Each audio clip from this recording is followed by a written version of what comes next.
Dans la série « J'ai une question, pasteur », la question aujourd'hui est « Qui est Melchisédek ?»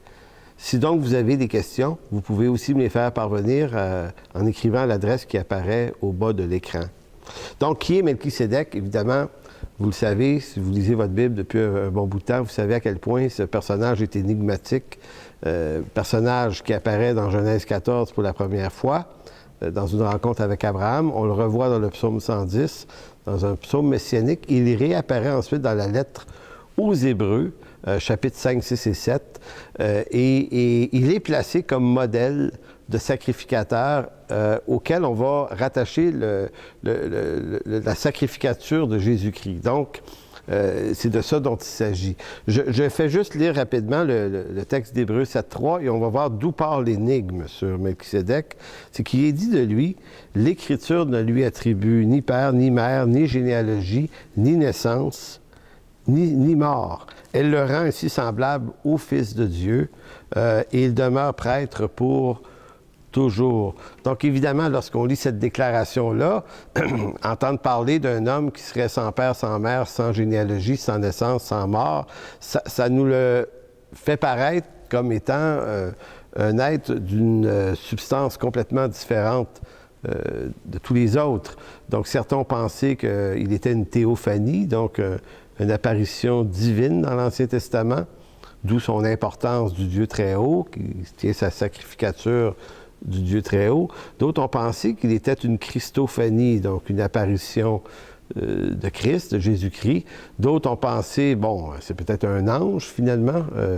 D'autres ont pensé que non, c'est peut-être plutôt un être qui est ni un homme, ni un ange, ni une théophanie, peut-être une entité complètement à part, surnaturelle, voulue par Dieu d'un autre ordre.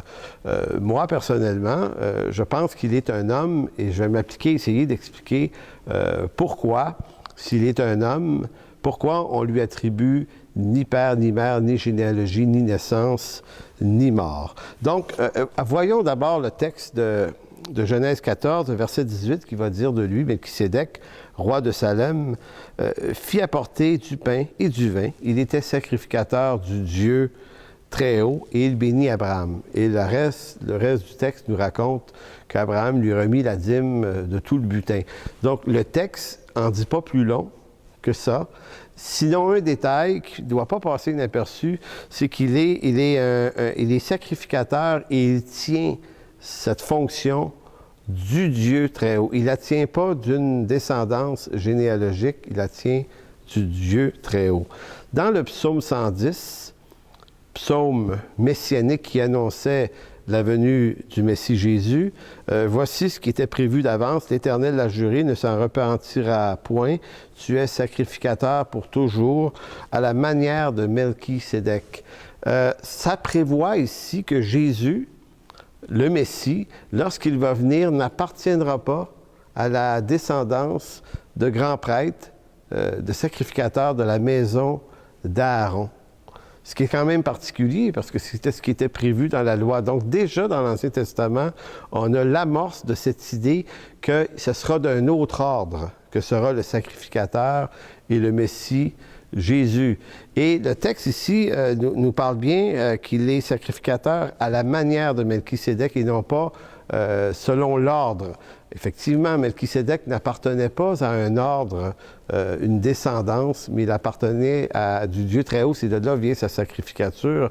Donc, Jésus va être rendu semblable à Melchisédek ou Melchisédek semblable à Jésus-Christ dans cette manière d'être un sacrificateur.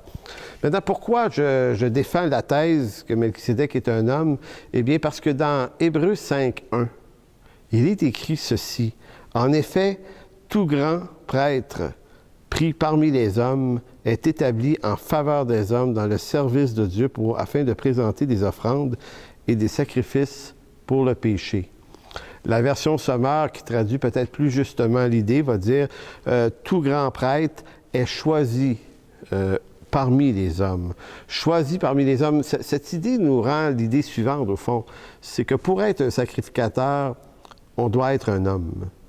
Aaron en était un, évidemment, mais lui, c'est clair.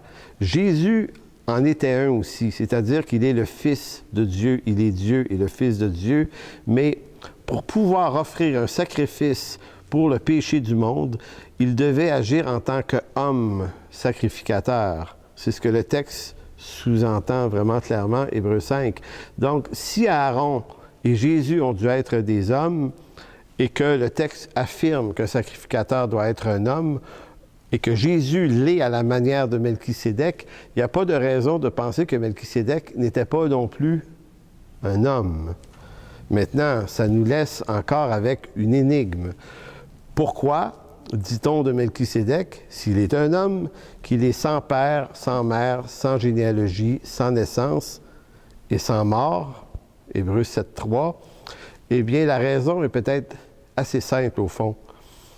À la différence de Aaron, qui détenait sa fonction de grand prêtre, sacrificateur, lui, il la détient d'une généalogie, c'est-à-dire qu'il va être le premier de cette généalogie-là, mais par la suite, de père en fils, cette généalogie-là va renommer la fonction des prêtres depuis Aaron et puis pendant des siècles et des siècles. Donc, c'est une généalogie qui appartient à une famille. La différence avec celle de Jésus est là. On pourrait être dans une contradiction énorme si on disait que Jésus est semblable à Melchisédek. Melchisédek n'a pas de père, pas de mère, pas de naissance. Est-ce qu'on pourrait le dire de Jésus-Christ, ça? En fait, non. Jésus-Christ fait partie de la maison de David. Il appartient à une famille, à une descendance. Il a un père, il a une mère. Il a surtout une mère, Marie. Il a une naissance et il a une mort. Donc, vous voyez, ça ne cadrerait pas avec la personne de Jésus-Christ. Donc, ce qu'on doit comprendre, c'est que Jésus est rendu semblable à Melchisédek, non pas dans son humanité, là où il a un père, une mère, une mort, une naissance et tout ça, mais dans sa fonction sacerdotale. Il n'appartient pas ici à une descendance. Donc, Jésus n'a pas reçu son office de sacrificateur d'un ordre quelconque, même pas de la maison de David, il n'y a pas de sacrificateur là. Il n'a pas reçu de la maison de Lévi, donc de Aaron et de sa descendance. Il la détient du Dieu très haut, comme Melchisédek. Donc, c'est là qu'il est sacrificateur à la manière de Melchisédek. Maintenant, quand le texte nous dit que l'Ancien Testament, Genèse 14, ne lui attribue aucune famille à Melchisédek, c'est dans sa sacrificature aussi.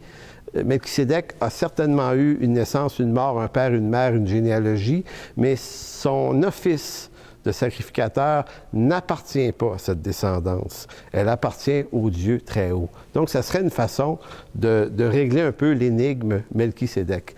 Si donc vous avez des questions à poser sur l'Écriture ou autre chose en rapport avec notre monde des Églises chrétiennes, vous pouvez le faire en écrivant à l'adresse qui apparaît au bas de l'écran. Merci.